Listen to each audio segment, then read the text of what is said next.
Let's talk about it.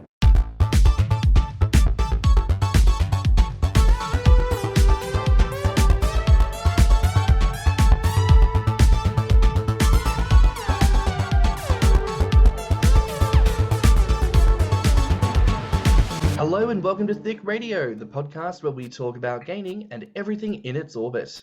I'm James. And I'm Tim, so let's get into it. Listeners, today we are welcoming to the show. Today we've got Josh. Oh, hey. Hi. Hey, Josh. How you doing, baby? You all right? Doing great. Thanks for having me on here. Oh, it's absolutely our pleasure.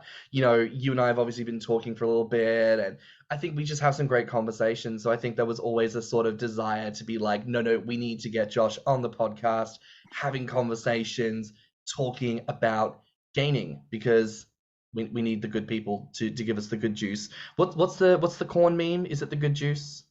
Is that the one? I'm really out of touch with like the memes. I have no idea what I you're have talking coworkers about. who talk about the corn thing, and I'm like over in the corner going, I have no clue what that is. I had Instagram explain to me what the Adam Levine thing was because I kept seeing this and I was like, "What? Is he what is lost that his one?" mind?" Like, Okay, so Adam Levine was apparently he had an affair with someone over Instagram, and then this person has released screenshots of the things that he said, and Drama. it's him being like, "Baby, your body is wild," and so like where there would have been the photo, people are of course superimposing their slutty pictures. Being oh yeah, like for a minute there, I almost was like, okay, did somebody like catch it? Like, did he seriously slide into a gainer's DM and someone was like, Yeah, so I somehow missed out on that. Yeah, I just assume that I don't know anything about it. The corn one is this adorable little black boy who's being, you know how people do that thing now where they'll go to like random community events with like a microphone and interview people about like fucking whatever. And there's this guy who interviews this adorable little black boy, like, what do you love most about this? And he's like, for me, I really like corn. And like he's explaining Aw. why he loves corn so much. And it's freaking adorable. Like Google corn meme, like the boy comes up and it's great. But from That's very recollection, wholesome. he likes corn because it's a big lump with knobs. It has the juice. So therefore, we're getting into the juice today, people. That's what we're here. And primarily focusing on your sense of sexuality here, Josh, because having this conversation, you identify on the gray spectrum of the ace experience. Is that right? Yes. Beautiful. Yeah, I guess the official term is like homoromantic asexual, but that's a little confusing. And so usually I just say ace, and if people really want clarification, I'll be like belly-sexual, and that's pretty clear. That's a term that I've come across more often. You know, James had to introduce me to gray ace and ace scale. I've met up with people before who said that, you know, I'm just belly sexual. Like, I just want attention to my belly and I'll reciprocate that. But like, we're not going any further than that, you know? Yeah. It makes sense. Yeah, it's and there's a huge spectrum of like the ace experience and the gray ace and everything. So I don't want to like presume to speak for everyone, but like my particular corner is fun. No, but that's exactly why I need to have you on. So it's good to have that point of reference for where you sit sexually. And you know, obviously we've spoken about the kind of like fat sexuality versus asexuality before, and there's, you know, narratives on the ace spectrum that are important for everyone to be aware of, because demisexual, I think, factors in a lot more often than gainers are aware of, needing to develop a sense of an intimate connection before physical sex can happen, because most of us, sex happens online and sexual conversation happens in that forum before we get to in-person rubbins, you know? And similarly with allosexual being this idea of being a standard amount of sexually oriented, understanding the ace and the gray spectrum, I think, is really, really important. And I do hope listeners, you know, if you have queries about your sexuality and about, you know, maybe people are giving you feedback that the way you're being sexually engaging, or perhaps you're being there's less reciprocity than perhaps what they might be expecting. These are good concepts for you to do a bit of research in and determine if those are labels that suit you. Yeah. It takes a long time to figure it out sometimes. I mean, Tim, we were having this conversation not too long ago about there being elder statesmen in the community who it seems have only discovered gaining in the last few years, but these are people well into their 50s. And it's that question of how do people only just now come into gaining? How do you only just now figure it out? I feel like I was trying to do shady Google searches when I was underage, trying to be like, what is wrong with me? I don't understand. Well, that makes the difference. We didn't have Google. Like I'm not, I know we make a lot of jokes about my age. I'll be 40 next year, but so I was a teenager in the late 90s and the internet was around, but it wasn't in everybody's house. It was expensive. It tied up the landline. So the few people that did have it, like we got it eventually, but I think it was like 17 when we finally got it. And the guys that are like in their 50s and 60s who are just sort of discovering the community online, but they didn't have it before. Everything had to be done like I don't know how they would meet up or if they even knew about each other, but maybe they formed little cliques and groups of their own over the years, and they didn't have all of that at their fingertips like you guys have had. It's crazy. I know I'll talk to people who are quite a bit younger than I am, like maybe like in their 20s or early 30s, and they'll say things like they figured out that they were into gaming because of YouTube. And I was like, YouTube didn't exist when I was like 17. It just made me feel very old. Yeah, and everything. I'm glad that I'm not the only one. Now James can aim some of his age jokes at you too. I was about to ask. We didn't talk about this before, Josh. How old are you? I'm 36. So yeah, I'm like in between. You're not disgustingly old like Tim is. You're still a good year. 3-year difference. That's enough time. That's enough time of difference, In gay years, there's a lot that can happen in a single year. We're talking frown lines, we're talking saddlebags, we're talking grey, we're talking hairline, we're talking the gamut. But no, this is also, I think, part of that conversation because as someone who, I would argue mid-30s is about that point nowadays where I think people start to feel like adults. Because I feel like when you're a kid, you're like, oh yeah, anyone 18 and above, adult. I now look at 18-year-olds like, how the fuck did we ever think that these children knew what the fuck they were doing?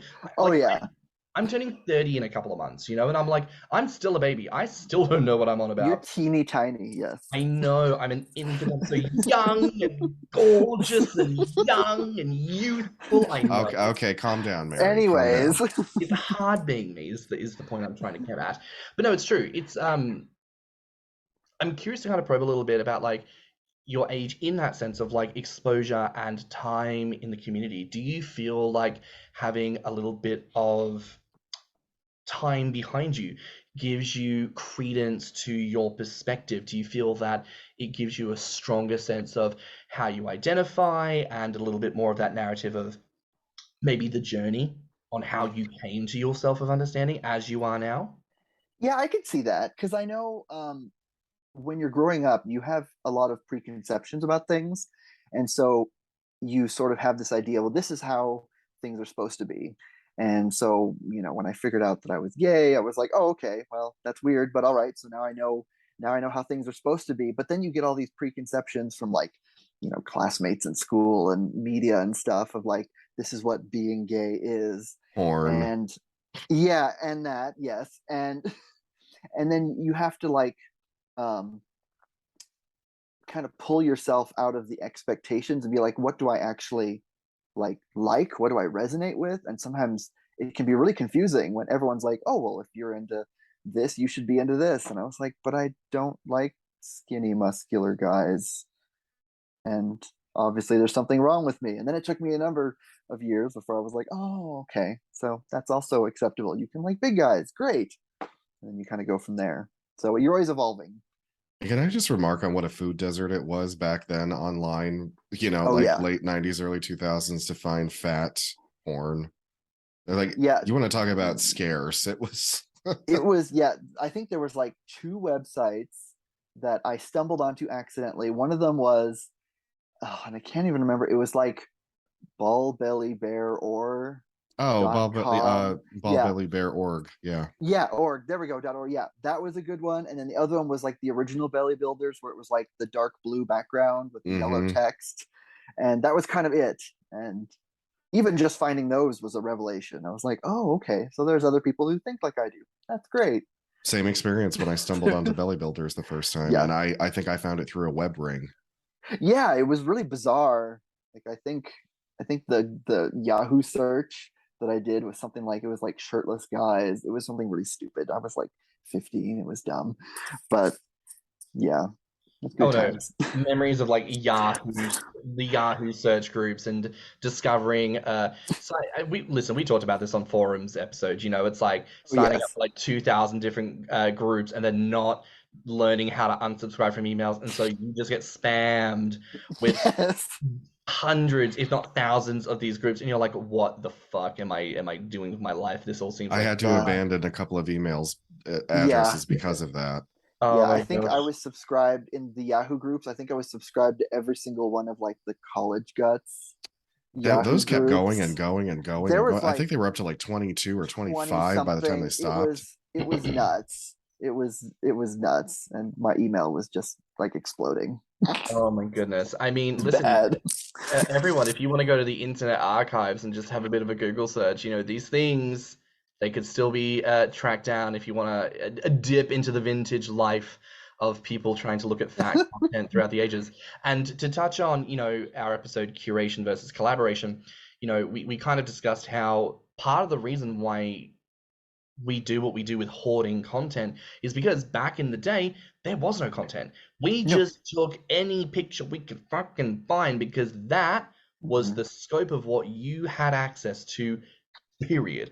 And we Yeah. actually are very privileged to live in an era where there are so many gainers, so many people, even non-gainers, chubs and dad bod guys, Oh and yeah.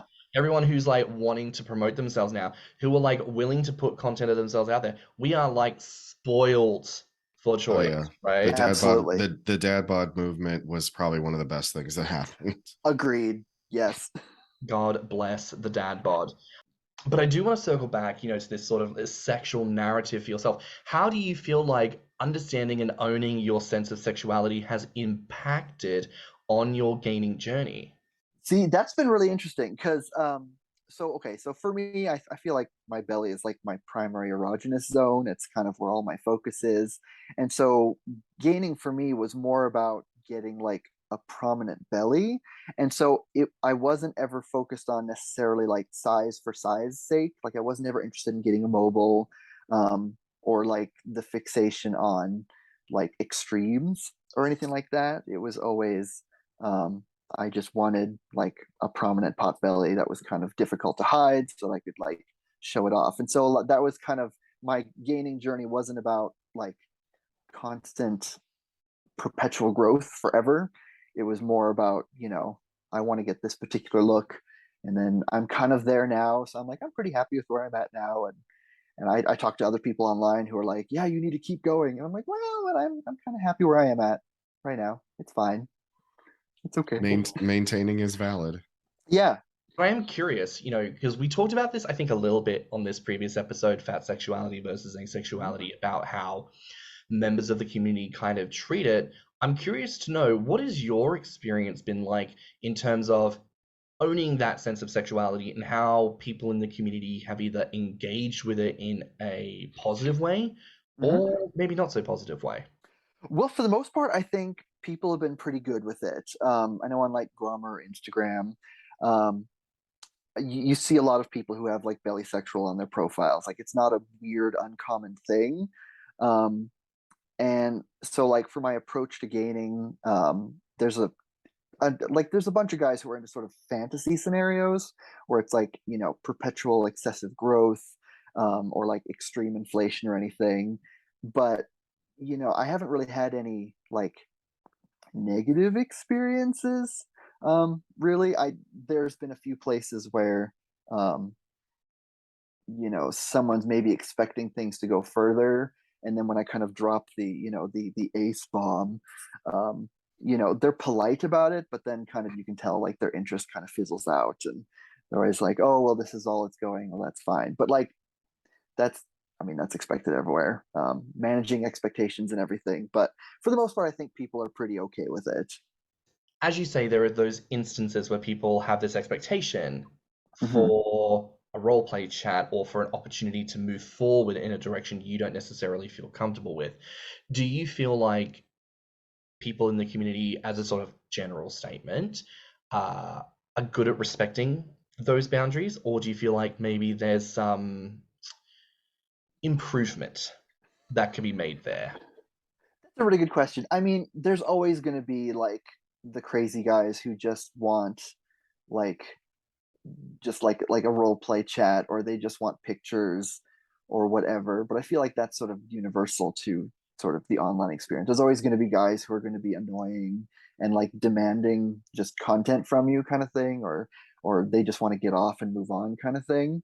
But I think in terms of like meaningful conversations, for the most part, people are pretty accepting of it. Usually I'll mention really upfront to be like, happy to talk about anything with bellies, anything like that.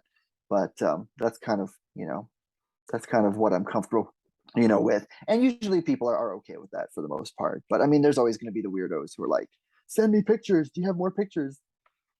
Or whatnot. Don't you hate it when they do that? Because it's like, look, everything that I've ever put out there is on either Grommr or Instagram. There's very few things that don't wind up there. So like, if I did have pictures on my phone, they're going to be the exact same thing you already saw. Yeah, and okay, so I've actually called some people out on that. I'm like, well, I have all these pictures on Grommr, like you can see them all, and they're always like, yeah, but I want a new picture. It's like, is it like an element of like they want it to be special for them? Is that why you think people are? Yeah, maybe they want like a picture that nobody else has, or maybe that's what it is. Maybe it's like a whole, well, I don't know if you're really you, so I want to see if you're catfishing me kind of thing. Okay, that's valid, but I mean, still.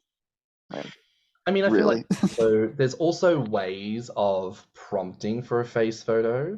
And I also think that like prompting for a face photo is also not rude. Like I think face photos I'm okay with. Yeah.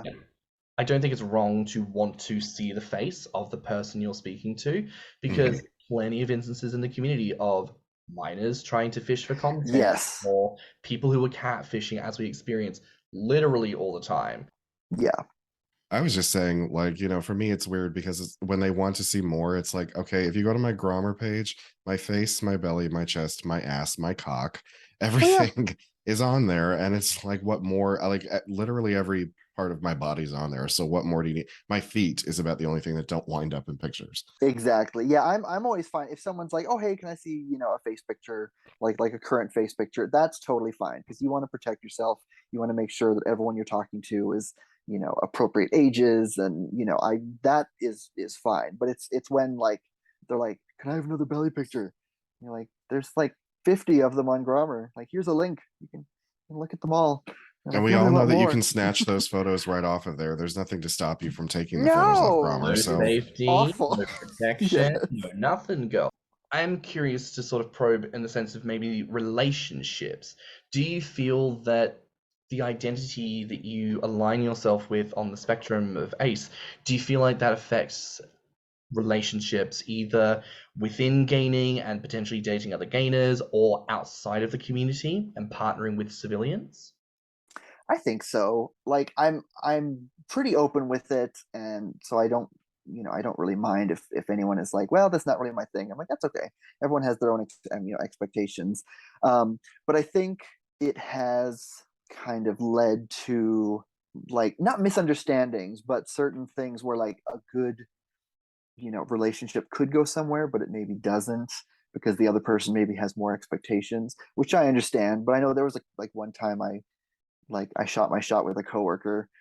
It's so cringe, but and who was just absolutely gorgeous. He'd made it very clear that he liked his belly and he was okay with mine, kind of thing, and we got along really well. But then when I brought up that I really wasn't interested in sex, and I was just I was happy to just keep things belly focused, it was kind of like he was like, well, we'll have to change that. And I was like, well, I'm not really looking to change. Like, that's just kind of where I'm at. And I would have cited that as a red flag, though, if you said we can change that. Like, immediately I'd be like, no. Yeah, no, I said I'm not changing anything. And then we sort of stopped talking after that. And I was like, oh, but it's I think there's this expectation of like every relationship has to be totally sex based. Like, I think some of the best like experiences that I've had were just like casual meetups with guys from Grommr, where like you go out and you have dinner and you talk about, you know, whatever, and maybe trade belly rubs afterwards, and then everyone goes home, and it's great. It's fun, and you know, I've had really good experiences with that, and I'm still friends with a lot of them, kind of thing. But I think in terms of permanent relationships, it is a bit harder. So what is your feeling then on open relationships? Open relationships are fine. Okay. Yeah.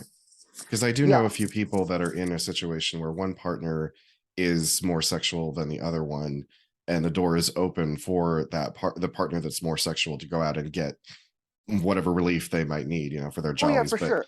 Yeah, that would be fine. Because yeah, I mean, not everyone is the same type of ace even, and you know, the ace is the subset of kind of everyone else. So like expecting another person to just be like this celibate belly monk who lives in your house kind of thing, I think is a little unrealistic. So I would be totally okay with, you know, like an open situation. But again, finding someone else who's comfortable with an open situation and is mature about it. Yeah, I would say that's the key word, is being mature about it. I mean, because I think you'd find that a lot of people would actually be open to the idea, but whether or not they could be mature about it is totally different. Yeah. Yeah. You kind of have to trust. There has to be lots of trust and openness. And I feel like in some cases that wouldn't really work out. So, I mean, conversation's key. Being open about things is good. But yeah, that is a good way to kind of work around that. If someone isn't necessarily ace, but they get, you know, they really want to be in a relationship with you, you know, I think that would work well. But again, everyone has to be adults about it. They very much do. And you know, like my partner and I, we don't have sex because that's just us. We don't want to have sex with each other, and that's perfectly fine. Yeah, And it works for you. If I think the majority of people hearing that would probably look at us and go, "Why are you together then? Because it's not for sex. Why would you be together?" Like, because we love each other. There is so much more to absolutely what we have and what we do with each other. Like, for fuck's sake, I come home to him and I don't like anyone. Like, I allow him to cohabitate with me and vice versa. You know, like it is a big thing for me to be like, I will share my private stuff with you and make jokes and have humor, and I will use the bathroom after you use the bathroom. Isn't that enough? Oh yeah. Oh, fully that. And also a mature enough, this is like another thing when you're in a mature enough relationship, it's like, just tell me if I need to wait 5 minutes before I go to the bathroom after you've been in it. And like, if you know it's gonna be that bad, leave the fan on, do a little little spray, do a little something, you know, just pretty it up a little bit. But, you know, again, like narratives on like people who do have anal sex, we were talking about this previously, Tim, there's gonna be poo. Right? Like, yeah. Oh, that's gross. Well, yeah, hopefully not. I mean, if hopefully you've not, douched properly, then but again, like that's quite literally a feature that could play a part in your sex life if you have anal intercourse is poop. And you do need to be a mature enough person to be like, okay, let's talk about douching, let's talk about cleaning, let's talk about navigating that experience in a way that doesn't invoke trauma or negativity with people, because we're not trying to do that as mature people in the 20s. You know, we're trying to have good conversations and move forward with things. You know, Josh, I love when you talked about taking people out for dinner.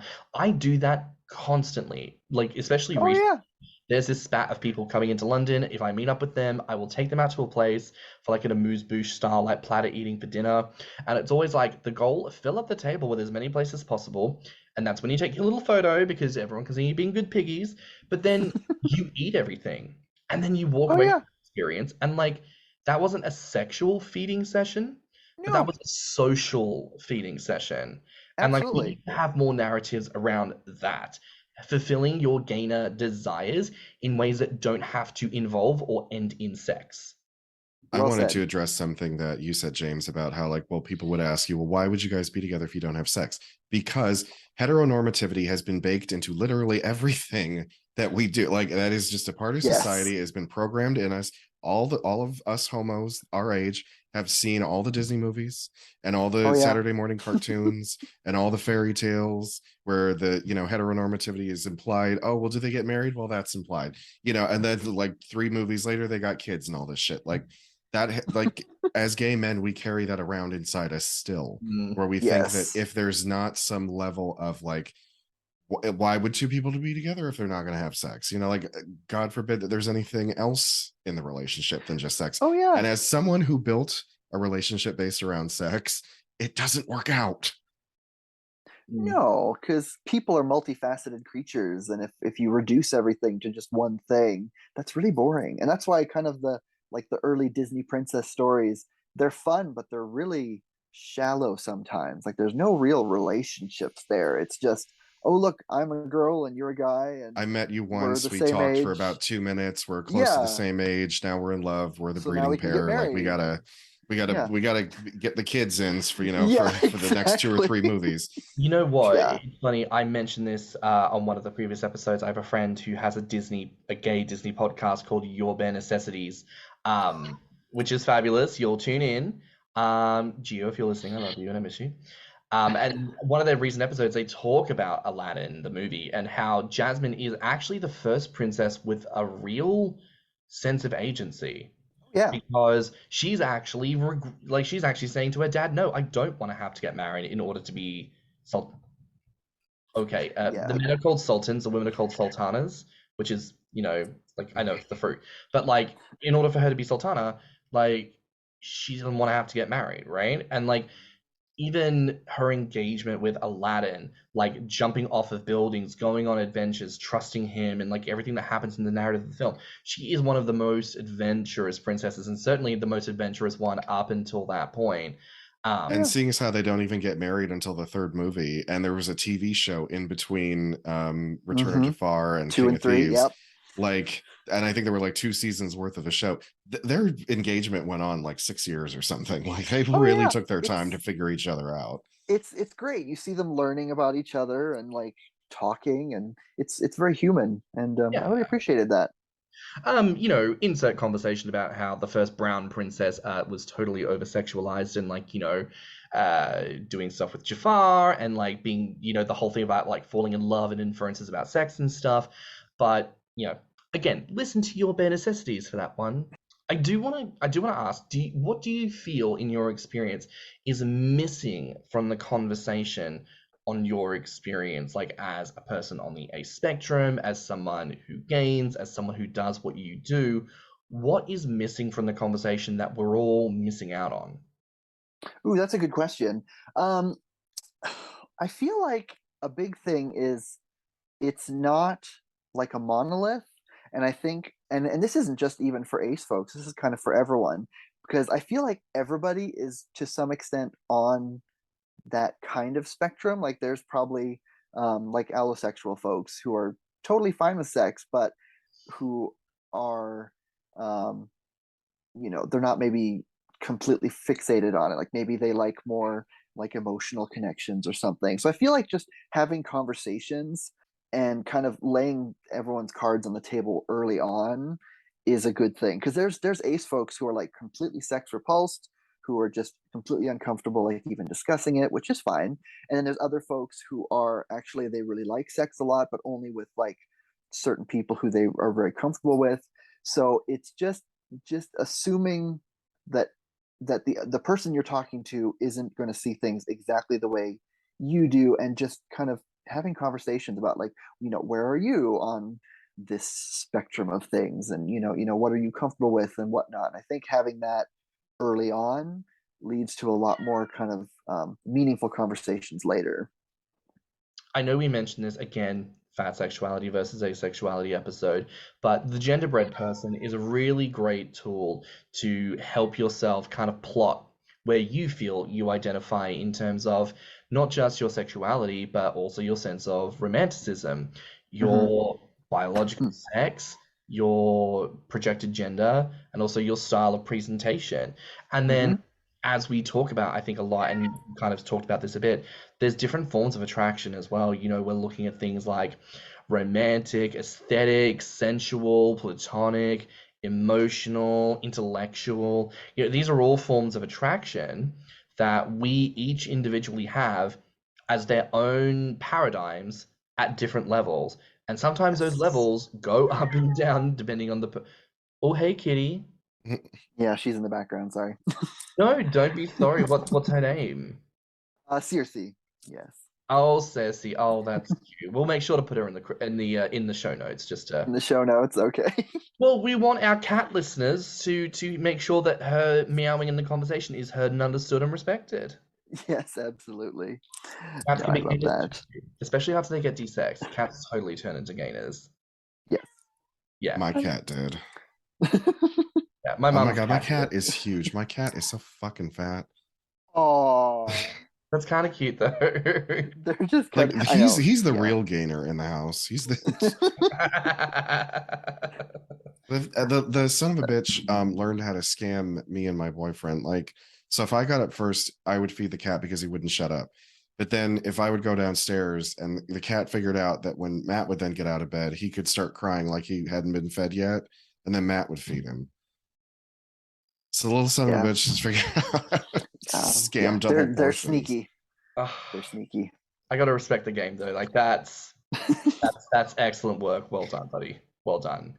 But referencing these other spectrum, and I know you've kind of talked a little bit about how you feel like you've got a sense of those things for yourself.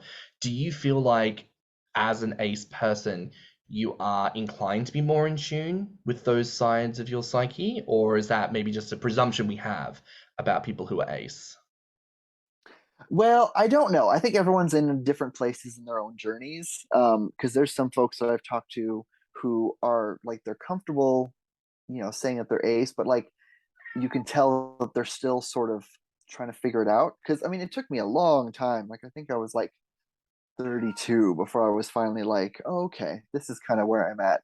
Because there's not a lot of like resources out there, and so you kind of have to figure it out for yourself, and so it takes a while. And there's also this sort of feeling of like you feel like you come with like a disclaimer, like you're some kind of over the counter health supplement, and people have to read the label before they do anything because they're like, oh, never mind, this person isn't interested in this. So um, you often feel not shame, but you often don't want to bring it up because there's all kinds of conversations that come out of that where someone's like, oh, well, is it because of trauma, or maybe you just haven't met the right person, or whatnot. And so oftentimes you don't even want to get into those discussions, so it Those just feel like becomes ways of them trying to like weasel into and like try to convince you to do it anyway. Like exactly, every time I hear like it's really manipulative. I'd be like, I've already told you how I feel. You can't like, and you're not a therapist, so please stop trying to therapy me. Like, yes, exactly.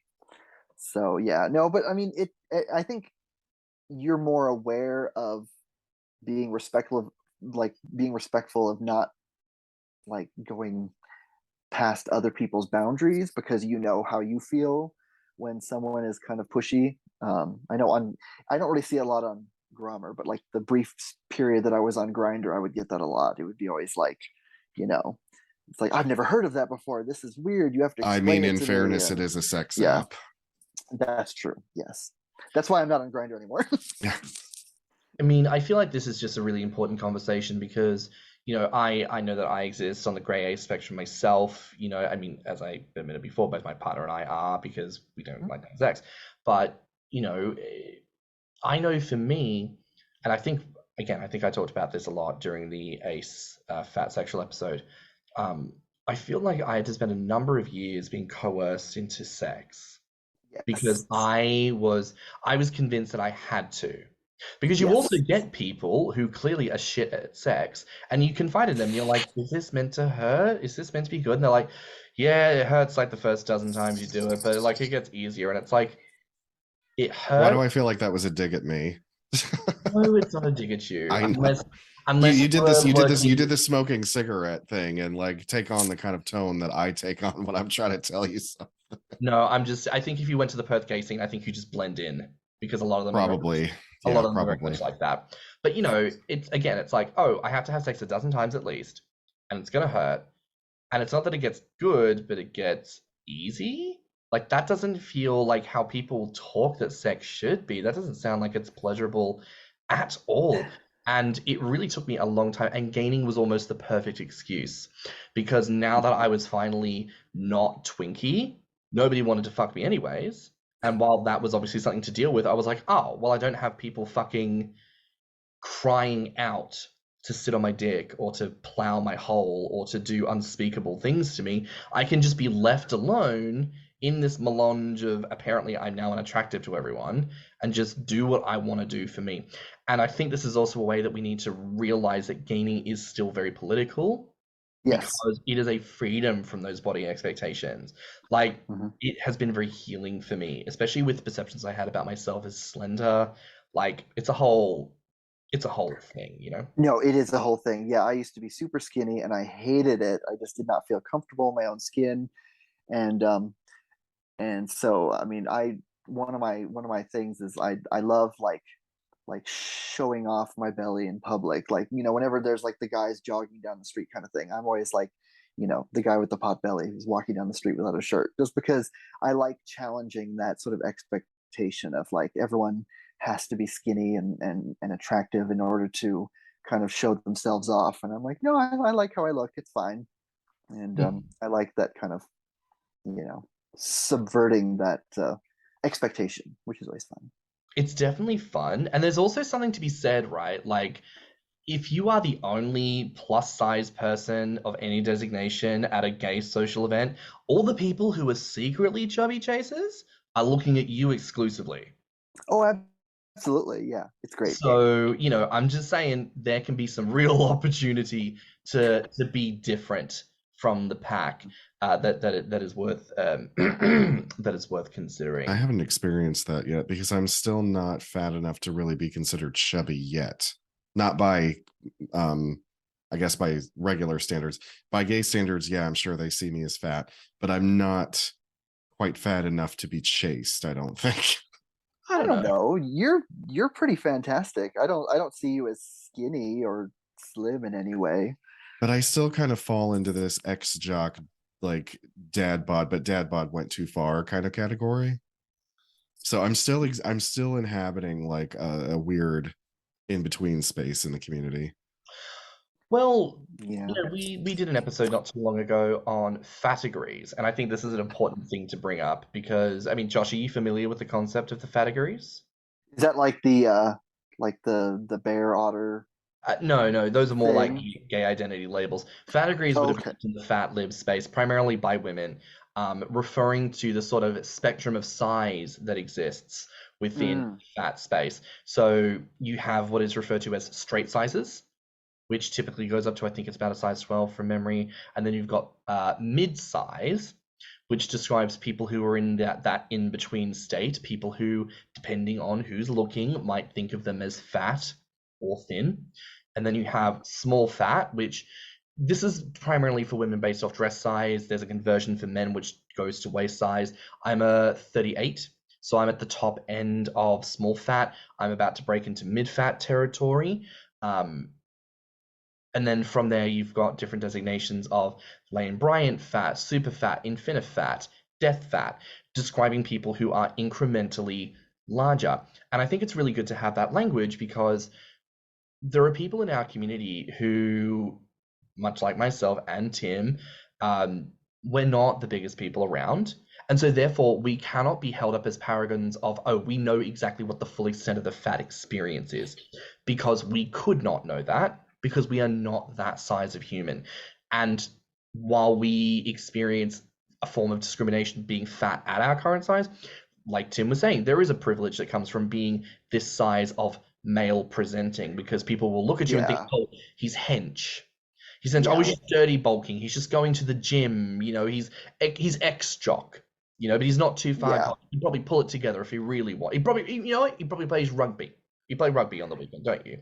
And that's the privilege of being on the small to maybe even mid-fat size range. So, this is why that narrative of larger sizes needs to be brought in, and calling out to listeners, if anyone exists on that Lane Bryant fat, super fat, infinifat, death fat size ranging, please get in touch with us at thiccradio@gmail.com. We would absolutely love to have you on the program to really speak to your specific experiences. I do want to ask, what do you think the community as a whole can really learn from your particular experience as gaining? Ooh, that's fun. That the body has a lot more than two happy buttons, and you can have a ton of fun with someone without, you know, without needing to go into like anything penetrative sex. I mean, those are fun too for people who enjoy them, and that's fine. But I think people get very fixated on like being acceptable and being conventional sometimes, and so they don't want to like freak someone out by being too adventurous. But I think if you just like take your time to just have fun with someone else's body and just explore it, and I know some guys get a little weird when you touch their belly because they're self-conscious about it, but just like letting them know that it's a good thing and that it's possible to enjoy that. And like there's a whole lot of really fun experiences that you can get into when you're willing to just kind of explore a bit off the beaten path, so to speak. I was going to say kind of like along the same lines of what he was saying about just body exploration, because I've had instances where I've met up with people who were like, I don't want this to go any further than, they very clearly lay out their boundaries. I adhere to those boundaries. And then, yeah, I get horny, but then I just wait until, the situation's over. I go home or they leave and then I jack off and I'm fine. Yep. Like, exactly. it's not necessary. And that's okay. Like I would rather like take care of myself later than make the other person feel like, oh, they creeped me out, or I don't want to see this person again, or making them feel violated in any kind of way. Like that's not, I'm not into that. Yes. Yeah. Oh my goodness. Absolutely. And do you know what? That's another point. We've said this kind of before on the podcast, but it bears repeating because I think people always need this reminder. This community is too small for you to be a fuck up. And that's not to say you can't make mistakes and learn and grow, but people talk, right? Yep. And if you live in an area where there are only 4 other bitches who are into what you're into, you fuck up with one of them, they will tell the others, and then you get nothing. And people have a tendency to not want to give you the opportunity to show that you can improve or can adapt your perception. It's really important that you walk into an opportunity with an open mind and a relaxed perspective. But I do want to ask you, Josh, do you feel like there's any part of this conversation that we haven't touched on? Do you feel like there's something we need to circle back to? Ooh, I don't know. I do know that I think the ace experience is probably easier for people in the gaining community, especially on Grommr, where you can have like it's set up so that you put in like what you're into, what your kinks are, and you can only see it if someone else shares those with you. So I feel like in kink spaces, it's probably easier because people are used to kind of having like an alternate avenue, so to speak. Because if you just focus on that, then it's fine. I feel like this is maybe outside of gaining, but I think the ace experience is probably tougher for people who aren't in a kink space because they don't have that ability to connect with people in an alternate way other than sex. So I think that could be maybe something to discuss, because I know, like, for example, well, like gaining, you can always talk gaining with someone even if neither of you are in alignment in terms of what your sexuality or what your expectations for that are, but you can still talk about gaining and you can have a lot of fun, long conversation about that and not even have to talk about sex. But I feel like I kind of like my heart goes out to people who maybe aren't into sort of any kink spaces because they probably just feel like they're broken or they're missing something, and they're not. If any of you are listening to this, you're not broken, you're not missing anything. But yeah, I was literally telling Tim about this just today because I've introduced him to Sex Education on Netflix. Have you seen it? I haven't seen that. No. There's a fantastic scene, and I cannot remember. I think it's season 2, where there's a girl that's introduced, and there's a sex therapist essentially who gets brought into the school because at the school there's all these kids doing all sorts of insane things with each other, and this girl basically barges in on the therapist, and she's like, all of my friends keep telling me like, oh, who do you want to have sex with, what do you want? And I don't want anything. I don't want boys, I don't want girls, I don't want any of it. It kind of grosses me out. And they talk a little bit about it, and then the therapist pauses and she says, have you ever considered that you might be asexual? And then she starts to go down that narrative path where she's like, but I don't think I was abused as a child or anything. I don't understand why I would be like this. And then she says, sex doesn't complete us. So how could you ever be broken? Yeah. And I feel like, and I said to Tim, that really impacted on me. And it's funny, having this conversation, I think it becomes clearer that it's from a gaining perspective, because you don't have to have sex in order to be valid, but you're not even broken or weird for being into gaining in the first place. You're not broken because sex doesn't fulfill you. Sex doesn't fulfill you. Sex doesn't complete you. Sex doesn't heal you. Nothing does that except loving yourself and owning who you are. So Absolutely. I think a really important conversation, and I hope we can have more of it. I love that. But Josh, thank you so much for joining us today.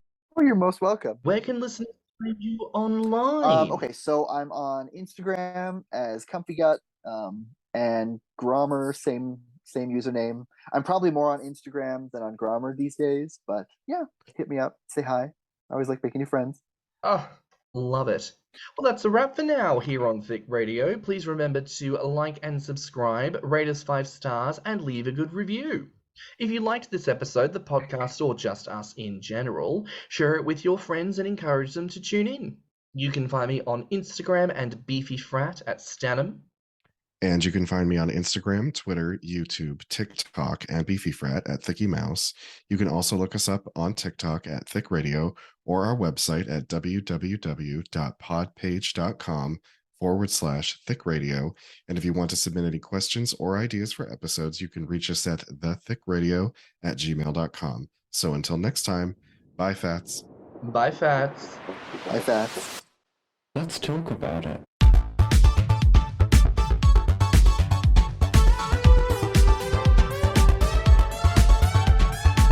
Thicc Radio is a Patreon and Enter app podcast produced by Stan and Thicky Mouse. Mixed and mastered by stannnum. Our artwork is provided by Lokitu. Our theme song is provided by Body by Cream.